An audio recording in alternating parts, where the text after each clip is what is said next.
할렐루야. 오늘은 요한계시록 강의 두 번째 시간입니다. 오늘은 요한계시록 2장부터 시작을 할 텐데 그 전에 저번 시간에 했던 거 간단하게 요약을 하겠습니다. 요한계시록을 이해하는데 중요한 두 가지 전제가 있었다 그랬죠. 그 하나는 요한계시록은 발생 순서대로 기록되었다. 그리고 두 번째는 대부분이 문자 그대로 이해를 하면 된다는 거예요. 이 크게 중요한 두 가지 전제를 가지고 요한계시록 묵상하면 쉽습니다. 그리고 제가 요한계시록을 진행할 때마다 특별히 중요한 구절들을 말씀을 드린다 그러는데 저번 시간에 한 것 중에는 요한계시록 1장 3절 말씀, 이 예언의 말씀을 읽는 자와 듣는 자와 그 가운데 기록한 것을 지키는 자는 복이 있나니 때가 가까움이라. 아멘. 이 말씀이 아주 중요하다 그랬죠. 모든 성경이 읽고 듣고 그대로 행하면 복을 받죠. 그런데 특별히 성경 책 스스로 그렇게 말하는 책은 요한계시록이 유일합니다.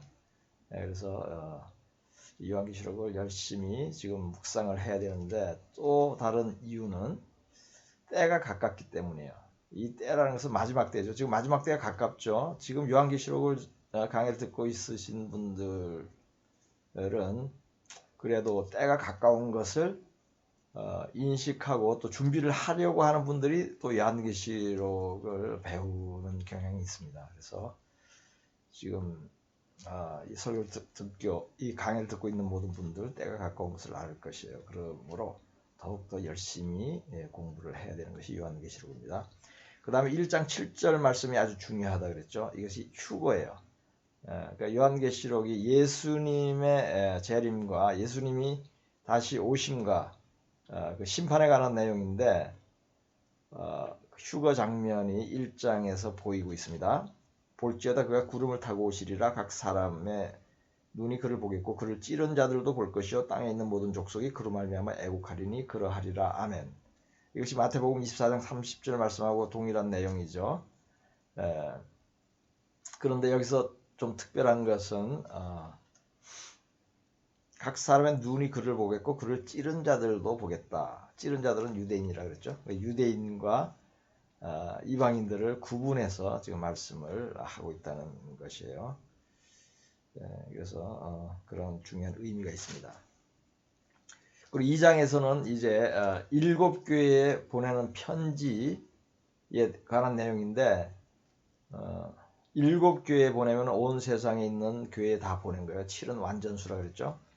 그래서 모든 세상의 교회 또 모든 성도들은 이 7교회의 모습 중에 하나의 모습을 하고 있습니다. 그래서 묵상하면서 각자가 어떤 교회의 모습을 하고 있는지 또 조명해보는 그런 좋은 기회가 되기를 원합니다. 2장 1절 보겠습니다. 1절부터 보겠습니다. 에베소 교회의 사자에게 편지하라. 오른손에 있는 7뼈를 붙잡고 7금 촛대 사이를 거니시는 이가 이르시되 내가 내 행위와 수고와 내 인내를 알고 또 악한 자들을 용납하지 아니한 것과 자칭 사도라 하되 아닌 자들을 시험하여 그의 거짓된 것을 내가 드러낸 것과 또 내가 참고 내 이름을 위하여 견디고 게으르지 아니한 것을 아노라. 그러나 너를 책망할 것이 있나니 너희 처음 사랑을 버렸느니라. 그러므로 어디서 떨어졌는지를 생각하고 회개하여 처음 행위를 가지라. 만일 그리하지 아니하고 회개하지 아니하면 내가 네게 가서 내 촛대를 그 자리에서 옮기리라. 오직 내게 이것이 있으니 내가 니골라당의 행위를 미워하는도다. 나도 이것을 미워하노라. 귀 있는 자는 성령이 교회들에게 하시는 말씀을 들을지어다. 이기는 그에게는 내가 하나님의 낙원에 있는 생명나무의 열매를 주어 먹게 하리라. 아멘. 첫 번째로 에베소 교회에게 하신 말씀이요. 지금 교회 대부분들이 잘한 일과 못한 일, 칭찬받을 만한 일과 책망받을 일들을 다 말씀을 하십니다. 근데 이 에베소 교회는 칭찬할 만한 것이 있는 교회예요. 그건 아주 중요한 것이에요. 그것은 무엇이냐면은 2절 말씀 자칭 사도라 하되 아닌 자들을 시험하여 그의 거짓된 것을 드러내는 것과 이것은 뭐냐면 지금 현대교회에 적용하면 거짓 목사, 거짓 전도사를 구분한 거예요. 드러냈어요. 드러냈다는 것은 뭐예요? 드러내서 뭐 내보냈거나 나가게 하였거나 아니면 뭐 교회를 떠나거나 이렇게 하는 그 두 가지 방법이 있겠죠. 그것을 잘 했대요. 그리고 6절에 가서도 비슷한 말씀이 있습니다. 오직 내게 이것이 있으니 내가 니골라당의 행위를 미워하는도다 나도 이것을 미워하노라. 아멘.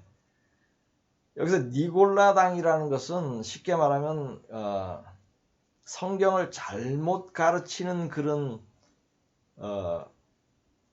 부류예요. 분파예요. 지금으로 얘기하면 교단, 교파예요. 잘못된 것을 그런 가르침을 미워한대요. 지금 현대에 적용을 하면은 뭐 장로교 있고 감리교 있고 순복음 교 있고 뭐 여러 가지 교단이 있죠. 그 교단들이 다 옳습니까? 네, 서로는 다 자기가 옳다고 하는데 틀리죠. 틀린 것을 가지고 있어요. 그래서 제가 이런 표현을 합니다. 교단이라는 것은 성경적이지가 않다. 교단, 교파를 만드는 자체가 그것은 성경적이에요.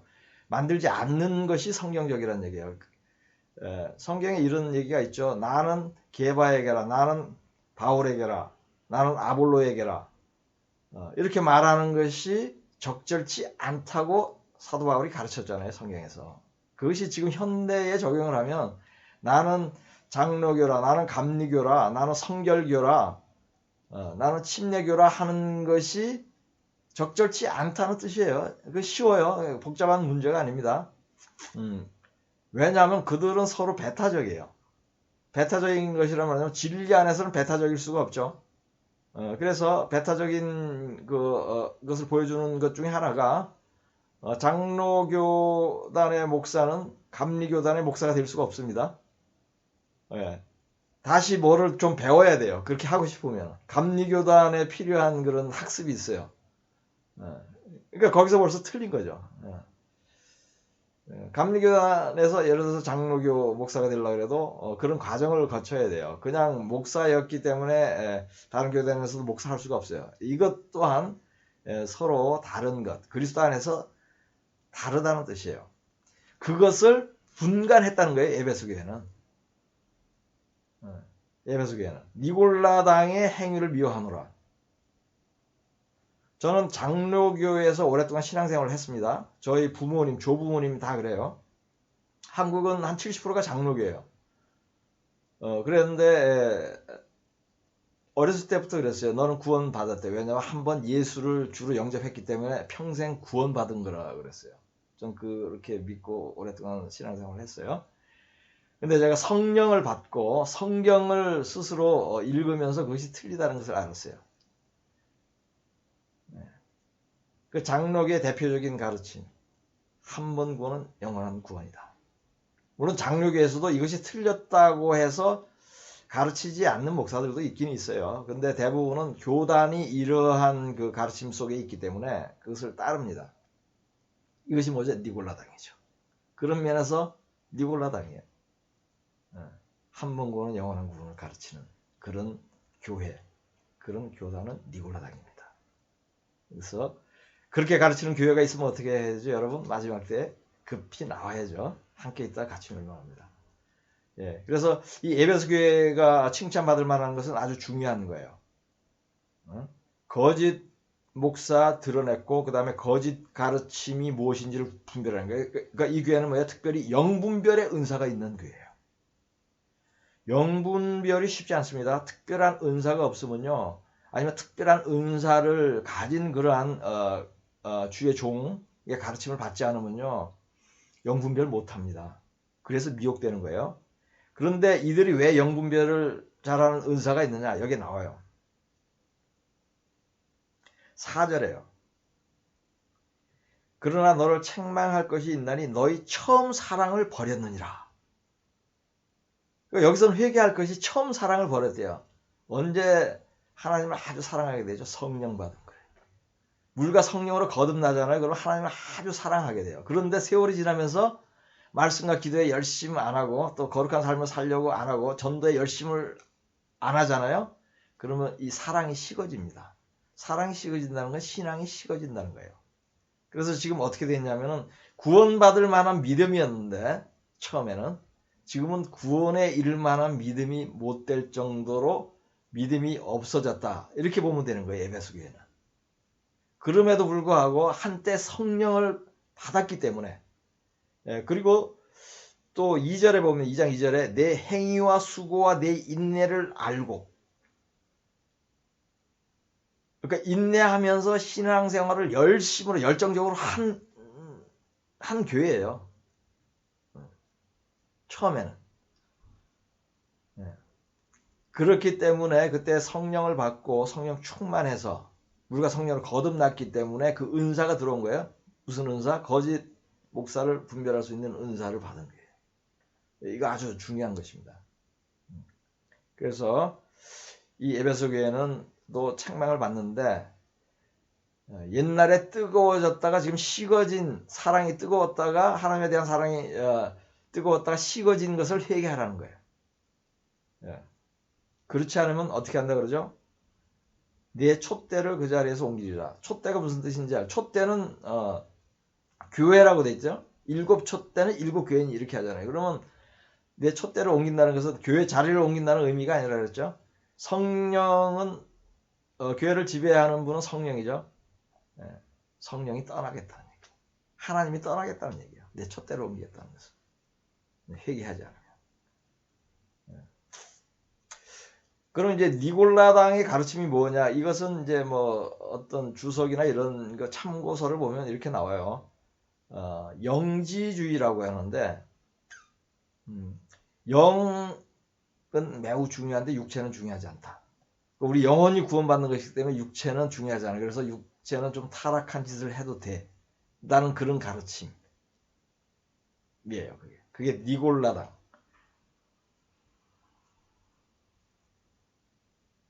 당의 가르침이었어요. 근데 저는 앞만 봐도 이것이 장로교의 한 번 구원은 영원한 구원하고 너무 밀접한 것 같아요. 아니 내가 영원히 구원을 받았는데 거룩하게 살 이유가 없잖아요. 아니 뭐 거룩하게 사는 사람들도 있죠. 그런데 굳이 그렇게 안 해도 된다는 그런 안일한 신앙생활을 하게 되잖아요. 니골라당하고 마찬가지야. 영이 중요해. 우리는 하나님 잘 마음으로 사랑하고 마음으로 잘 믿고 예수 믿고 그 대신 우리는 좀 방탕하고 그런 삶을 살아도 돼. 세상 죄 가운데서. 육체는 좀 더럽혀도 돼. 그러한 가르침이 니골라당이에요. 영지주의라는 거. 요즘 현대 그런 가르침이 팽배하죠. 특별히 그 장로교단의 한 번 구원은 영원한 구원. 그러니까 이것이 잘못된 것을 우리가 깨달아야 합니다. 7절에 2장 7절에 귀 있는 자는 성령이 교회들에게 하시는 말씀을 들을지어다. 이기는 그에게는 내가 하나님의 낙원에 있는 생명나무의 열매를 주어 먹게 하리라. 아멘. 지금 계속 교회들에게 동일한 말씀을 하는데 끝에 가서 뭐냐면 귀 있는 자는 성령이 교회들에게 하는 말씀을 들으라 그래요. 귀 있는 자는. 귀가 없는 사람은 없죠. 여기서 그 의미는 듣고 순종할 자는 들으라 이 뜻이에요. 우리는 듣는다는 것이 두 가지 의미로 사용돼요. 듣는 것은 물리적으로 소리가 들리는 걸 이제 듣는다 그래요. 그런데 또 다른 의미가 있죠. 순종한다는 의미죠. 말을 들으라 그러면 내 말을 내 순종하라 이 뜻이에요. 그죠? 그래서 듣는다 의미 얘가 그 두 가지인데 그것은 영어도 마찬가지예요. 듣는다 hear. 또 listen이라 그러죠. listen은 약간 주의 깊게 듣는 게 listen이에요. 그래서 부모가 자녀에게 you don't listen to me. 부모가 자녀에게 그런 얘기해요. 그럼 왜 내 말 안 들어? 이 뜻이죠. 그래서 귀 있는 자는 성령의 교회들에게 하시는 말씀을 들을지어다. 이것은 말씀을 듣고 순종할지어다. 그러니까 순종하면 그 사람은 귀가 있는 자예요. 순종하지 않으면 귀가 없는 자. 그런 의미죠. 그 얘기를 계속 하세요. 그러니까 꼭 들으라 이게. 이 얘기 잘 들으라는 얘기예요. 여러분이 혹시 에베소 교회에 해당되세요? 한 번 구원은 영원한 구원 그 교회 지금 안에 있으세요? 나오세요? 그것이 듣는 것입니다. 지금 요한계시록 배우는 이유예요.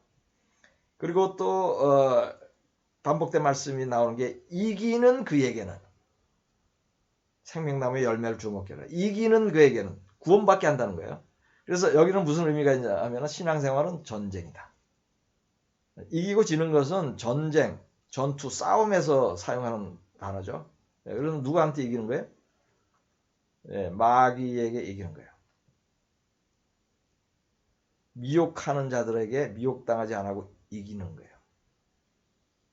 그래서 이기는 자는 구원받습니다. 그래서 잘 들으라는 말씀, 순종을 잘 해서 순종 잘 하는 사람들이 결국 이기는 것이에요. 그래서 에베소 교회에 그런 말씀을 주시는 것입니다. 그리고 지금 교회 얘기가 나와서 제가 한번 얘기를 하겠습니다. 교회는요, 교회의 의미는 믿는 자들의 모임이에요. 건물이 아니에요. 교회 그런 자들이 모여있는 어떤 그런 빌딩이 있다. 그럼 그 교회 건물이에요. 교회 건물. 그러니까 모임이 교회예요. 그래서 어디에서 모여도 돼요. 야외에서 모여도 되고 가정에서 모여도 됩니다. 그것이 교회예요. 근데 지금 교회의 의미를 그 정의를 건물로 인식하도록 잘못된 가르침이 오랫동안 내려오는데 그것이 이제 천주교에서 그것도 온 것이죠. 호화로운 성당을 지으면서 중세 때 교회는 건물인 것처럼 인식하게 하고 그 다음에 돈을 많이 들여서 근사한 교회 건물을 지으면 그것이 하나님이 기뻐하는 일인 것으로 그렇게 가르쳐요. 옛날에 솔로몬 성전을 비유하듯이. 근데 그래서 잘못된 것이죠. 그래서 교회를 성전이라 그러는데 교회는 성전이 아닙니다. 우리 몸, 믿는 자들의 몸이 성전. 그래서 그냥 교회는 교회 건물입니다. 그래서 모이면은 되는데 제가 왜 이 말씀을 드리냐면은 지금 코로나 때문에 많이 못 모이게 했죠. 정부의 그 방침으로. 그것은 순종해야 됩니다. 일단은 그 정부의 권위에 순종을 해야 돼요. 그런 것은. 근데 정부가 예수를 믿지 말라고 하면은 그것은 순종하지 않아야 되죠. 찬송하지 말라고 순종하지 않아야 돼요. 근데 예방 차원에서 일단 모이는 것을 자제하고 절제하라. 이것은 세상의 권위가 하는 거예요. 물론 그들의 속마음에는 교회를 탄압하고 싶은 마음이 있죠. 왜냐하면 공산주의자가 정권을 잡고 있고 그 정권을 잡고 있으면 그 밑에도 같은 영으로 움직입니다. 그런 마음이 있는 건 사실이에요. 그렇지만은 그것을 대항하면 안 돼요. 악한 권세자에게도 순종하라 그랬어요. 왜? 우리 스스로를 위해서. 근데 지금 다행히 또 좀 풀어져 가지고 예배를 드릴 수 있어서 아주 좋게 됐습니다. 그러면서 제가 이제 말씀드리는 것은 가정에서 예배를 드리게 되죠. 그럼 가정에서 믿는 사람끼리 모여서 예배를 드려도 되느냐? 그거 교회냐? 교회예요. 어떤 분들은 목사가 있어야지 교회라 그래요. 그렇지 않습니다. 한번 구절을 볼까요? 사도행전 20장 28절, 사도행전 20장 28절 보겠습니다.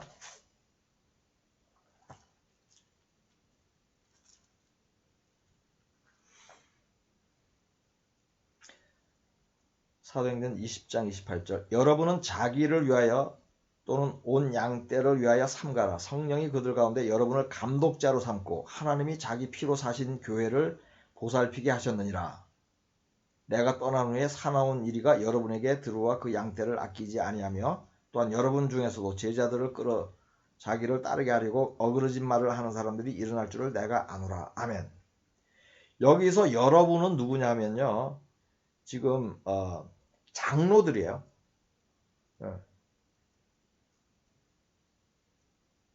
에베소에 있는 장로들이에요. 그러니까 바울 당시의 교회들은 다 가정교회예요. 그래서 에베소다 그러면 아마 에베소라는 그 시에 뭐 가정에 몇 군데가 있었겠죠. 적어도 한두 군데 이상이 있었을 거예요. 그래서 그 사람들은 서로 연락도 되고 교통이 돼요. 다만 이제 거리가 좀 떨어져 있으니까는 한 집에서 다 모일 필요 없이 이제 몇 군데서 이렇게 모였을 수가 있어요. 그 에베소 그 교회 장로들을 모아놓고 지금 사도 바울이 한 얘기예요. 자기를 위하여, 여러분은 자기를 위하여 또는 온 양떼를 위하여 삼가라. 성령이 그들 가운데서 여러분을 감독자로 삼고.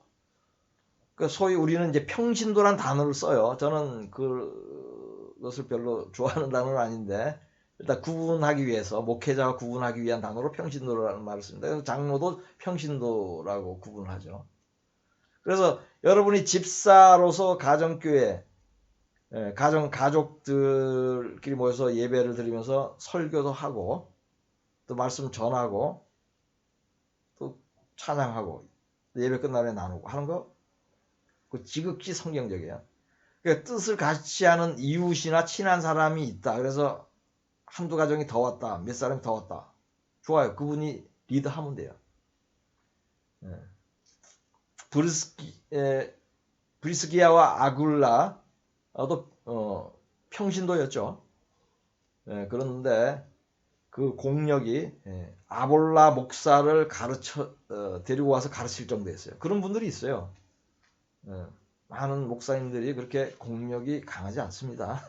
여러분 설교 들어보고 성경 배워보면 알잖아요. 공력이 있는 분들은 알아요. 그 어떤 집사님이나 장로님들이 더 성령 충만하고 성경 지식도 많고 또 그렇게 사는 분들이 있습니다. 그렇게 내가 성경 지식이 아주 많거나 그렇지 않더라도 가정에서 예배 드리면 돼요. 거기서 그 가장이 인도를 하면 됩니다.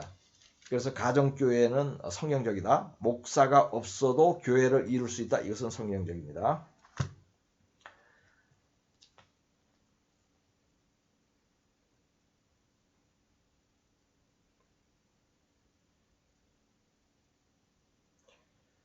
이제 2장 8절부터 보겠습니다. 서머나 교회에 관한 얘기예요.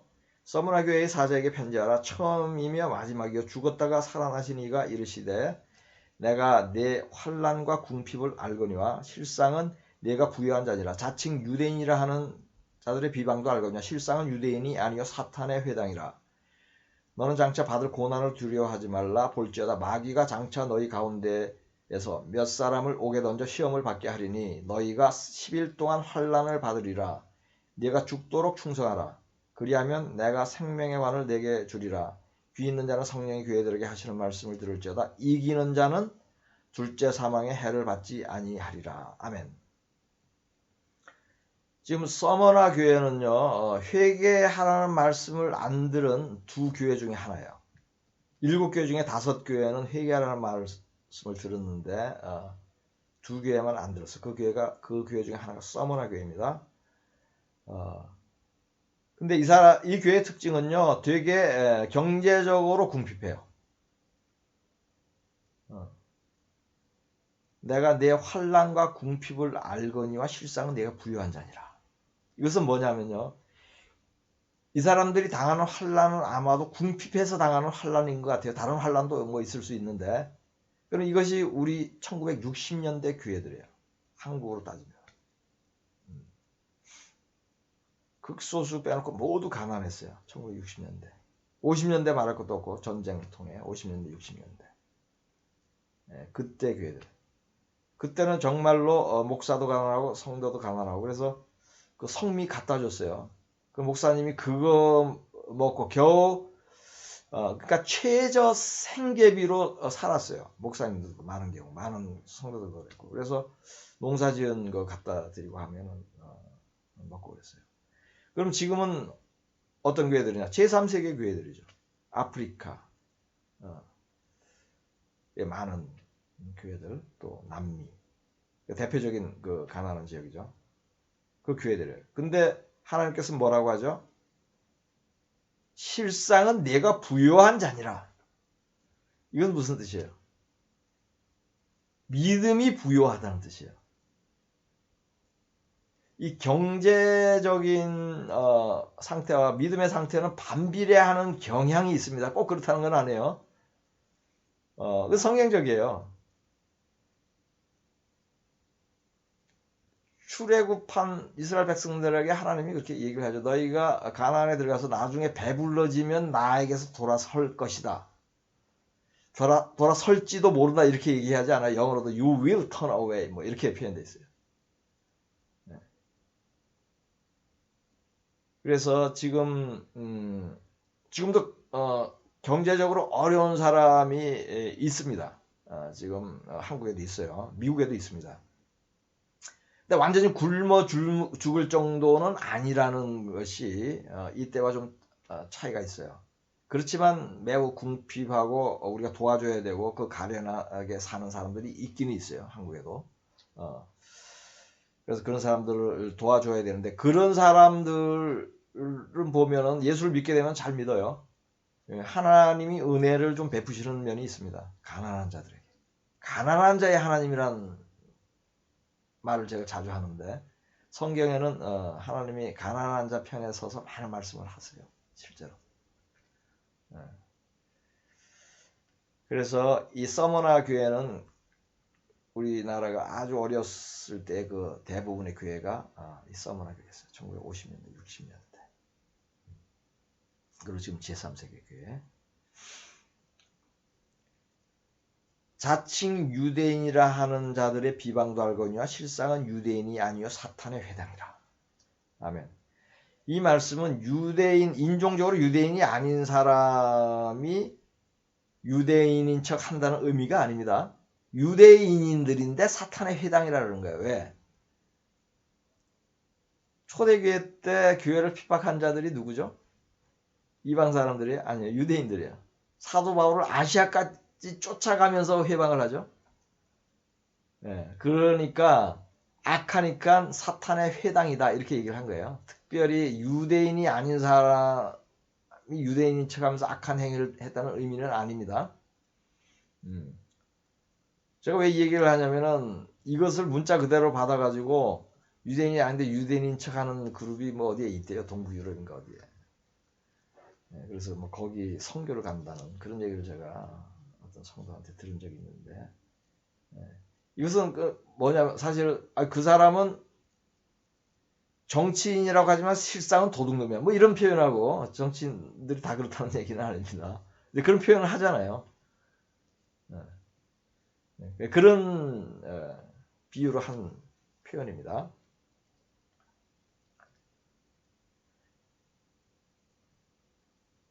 너는 장차 10절 너는 장차 받을 고난을 두려워하지 말라. 볼지어다 마귀가 장차 너희 가운데 몇 사람을 옥에 던져 시험을 받게 하리니 너희가 10일 동안 환난을 받으리라. 내가 죽도록 충성하라. 그리하면 내가 생명의 관을 내게 주리라.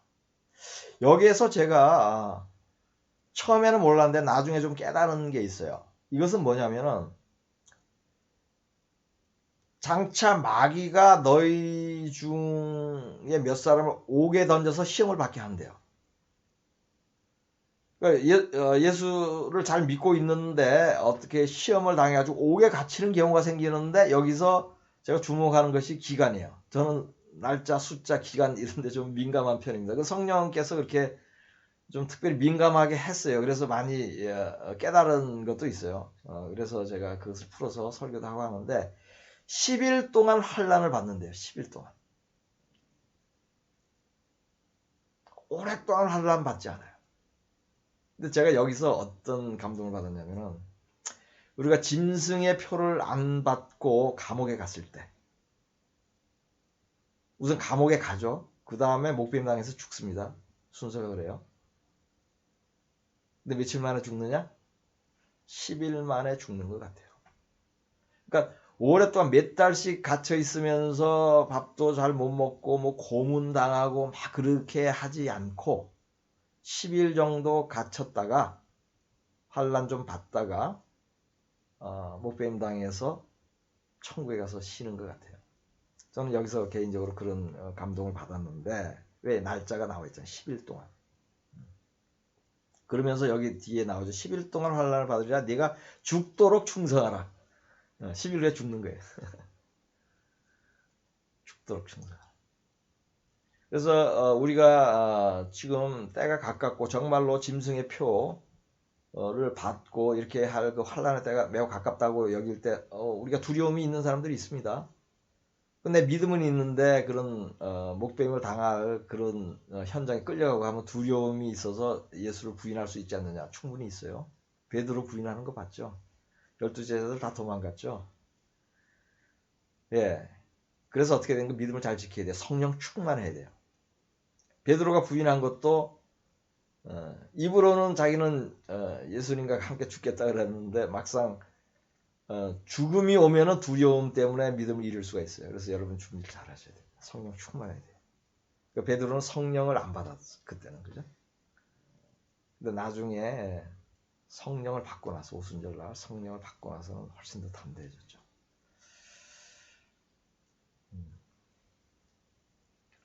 그래서 여러분이 혹시 경제적으로 상당히 어렵고 이런 분들 있잖아요. 더 하나님을 의지하게 됩니다. 더 의지하세요.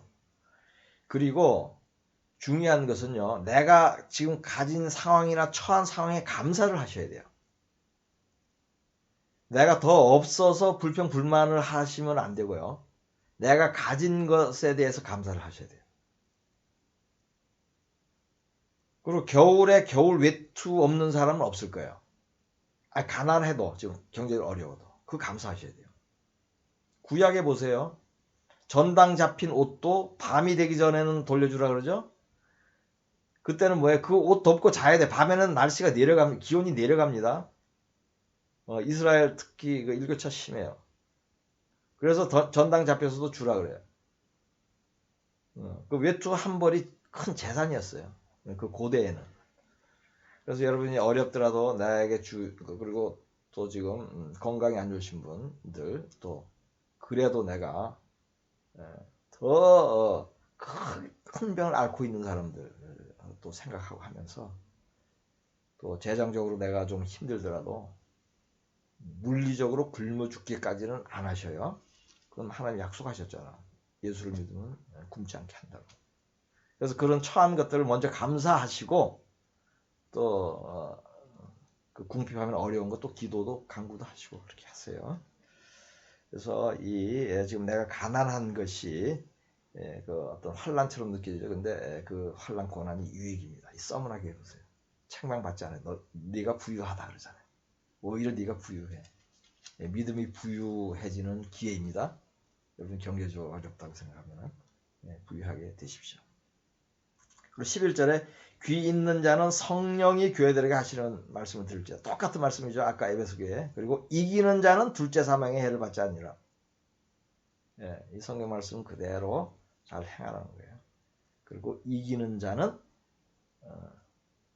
그러니까 구원받는다는 것을 각 교회마다 다르게 표현을 하는 거예요. 지금은 둘째 사망의 해를 받지 않니라. 둘째 사망은 뭐예요? 구원받지 못한 자들이 당하는 게 둘째 사망이에요. 영혼이 지옥에 가 있다가 나중에 육체를 입고 다시 지옥으로 가는 그게 둘째 사망이에요. 구원받은 자들은 한번 부활하면 영원히 살아요. 둘째 사망이 없습니다. 그래서 이기는 자는 둘째 사망의 해를 받지 아니하리라 라고 지금 말씀하는 겁니다. 12절부터 17절까지 보겠습니다. 버가모 교회요. 버가모 교회의 사자에게 편지하라. 좌우에 날선 검을 가지신 이가 이르시되 네가 어디에 사는지를 내가 아노니 거기는 사탄의 권자가 있는 데라. 안디바가 너희 가운데 곧 사탄이 사는 곳에서 죽임을 당할 때에도 나를 믿는 믿음을 저버리지 아니하였도다. 그러나 네게 두어 가지 책망할 것이 있나니 거기 네게 발람의 교훈을 지키는 자들이 있도다. 발람이 발락을 가르쳐 이스라엘 자손 앞에서 걸림돌을 놓아 우상의 제물을 먹게 하였고 또 행음하게 하였느니라. 이와 같이 네게도 니골라당의 교훈을 지키는 자들이 있도다. 그러므로 회개하라. 그리하지 아니하면 내가 네게 속히 가서 내 입의 검으로 그들과 싸우리라.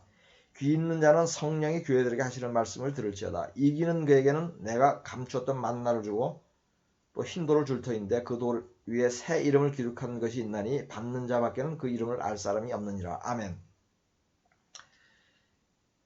버가모 교회는 어디에 있냐면 사탄의 권자가 있는 데래요. 이것은 무슨 의미냐면요. 이 버가모 교회는 어떤 큰 신전이 있었다 이렇게 보시면 돼요. 옛날에 신전이 많았죠. 이방신을 섬기는 신전 또는 로마 황제의 신상이 있는 그런 곳일 수도 있어요. 그런 것으로 좀 유명한 곳인 거예요. 그래서 사탄의 권자가 있는 데라 이렇게 표현을 한 거지. 이거 영적인 표현이 아닙니다. 사탄의 권자가 있는 데라 내가 내 이름을 굳게 잡아서 내 충성된 증인 안디바가 너희 가운데 그 사탄이 사는 곳에서 죽임을 당할 때에도 나를 믿는 믿음을 저버리지 아니하였도다. 아마도 그 안디바라는 그 믿음이 좋은 인물이 아마도 로마 신전에 뭐 로마 황제에게 절하라 했는데 그것을 안 하였던가 뭐 하여튼 믿음을 지켜서 죽임을 당했어요. 이거는 그 당시에 있었던 일이에요. 그래서 요한계시록 처음에 할 때 지금 있는 일과 장차 일어날 일을 내게 알리겠다 그랬죠. 이것이 이제 지금 있는 일 중에 하나죠. 내 충성된 증인 안디바가 죽임을 당했어요. 죽임을 지키면서까지 믿음을 지킨 거예요. 죽음을 당하면서까지도 믿음을 지킨 것입니다.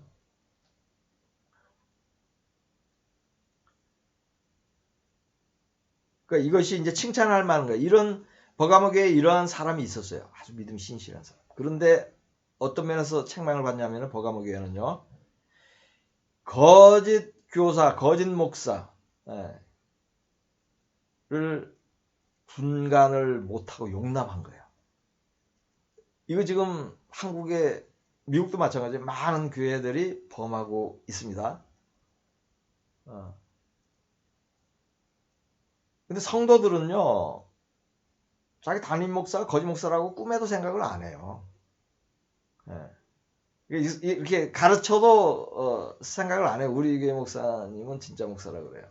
이렇게. 난 그것이 그 판단이 그 분별이 맞기를 소망합니다. 그런데 현실은 그렇지 않습니다. 왜 그러냐면은 그 목사한테 설교를 오래 들었잖아요. 그 영이 하나가 돼가지고 분별이 안 돼요. 그런 원리가 있습니다.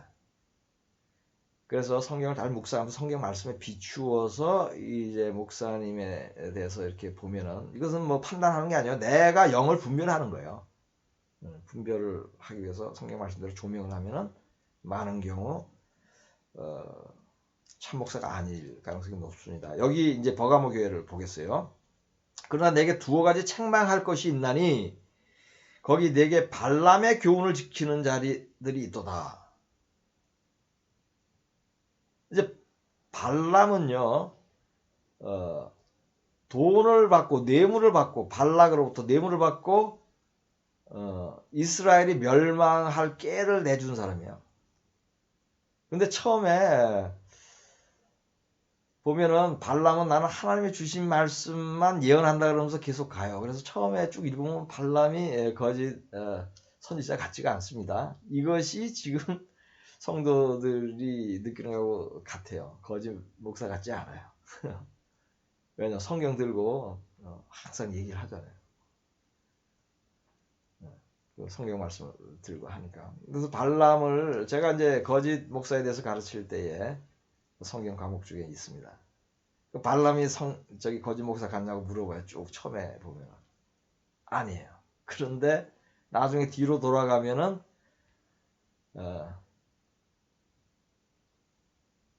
이스라엘 사람들이 모압 여자들과 음행하도록 하라고 깨를 알려줘요. 모압 발락한테. 왜 했죠? 그렇게 해서 벌을 받아서 많이 죽었어요, 실제로. 그러면서 그 사람이 뭘 받은 거죠? 돈을 받은 거예요. 돈 때문에 그렇게 한 거예요. 그래서 이 발람이 거짓 목사의 대명사로, 거짓 선지자의 대명사로 신약에 많이 나오고, 요한계시록에도 나오고, 유다서, 베드로서가에도 나오죠. 예, 그겁니다. 그럼 이것은 무엇이냐면은, 발람의 교훈을 지킨다. 이것은 한마디로 얘기하면은요, 돈복음, 번영복음 전하는 목사를 얘기하는 거예요. 그 목사를 따르고 있는 거예요. 돈과 복을 같은 의미로 사용하죠? 은연중에 그렇게 사용을 합니다. 그분, 그 집사님이 사업을 했는데 돈을 많이 벌어가지고 그냥 큰 복을 받았습니다. 이렇게 얘기하잖아요. 들으면 그게 맞는 것 같아요. 근데 돈이 많이 들어오는 것 그 자체가 복이 아닙니다. 일용할 양식이 들어오는 것, 먹고 입을 것이 들어오는 것은 큰 복이에요. 왜냐하면 인류의 7명 중에 1명이 그 복을 못 누려요. 대한민국 대부분 누리지만은 전 세계로도 그 보면은요 한 10%, 15%가 그 복을 못 누립니다. 그래서 일용할 양식만큼의 수입이 들어오는 것은 큰 복이고 아주 감사해야 되는데 그 이상 들어오는 것은 어떻게 되죠? 복이냐 저주냐 어떻게 결정되죠? 어떻게 사용하느냐로 결정이 되는 거예요. 그러니까 돈을 많이 벌었다는 걸 갖다 복을 많이 받았다라고 같이 표현하면 안 되는 거예요. 엄격하게. 그 많은 돈이 가난한 자들에게 주고 하나님의 일을 위하여서 사용하면은 큰 복이죠. 그런데 그것을 내 육신의 탐심을 위해서 사용하고 또 저축해 놓잖아요. 그것도 저주예요. 저축하지 말라고 가르칩니다. 성경은. 저축하지 말라고 가르쳐요. 왜? 하나님이 항상 공급하니까. 그럼 저주가 되는 거예요. 그런데 많이 벌어서 저축도 하고 큰 집도 사고 좋은 차도 사고 그렇게 해서 누리면서 살아. 그거 하나님이 주시는 복이다 이 세상에서. 그거 틀린 가르침입니다. 그것은 뭐냐면 돈을 사랑하라는 가르침이에요. 그걸 번영복음이라 그러는 거예요. 저는 이제 돈복음이라고 얘기하고 황금송아지 복음이라고도 제가 표현을 하는데 그래서 이 발람의 교훈 이거는 번영복음의 교훈이에요. 많은 교회들이 이렇게 가르칩니다. 이걸 지키는 자들이 있어요. 발람이 발락을 가르쳐 이스라엘 자손 앞에 걸림돌다 우상의 제물을 먹게 하고 또 행음하게 했느니라. 돈이 우상이게 만들죠. 목사들이.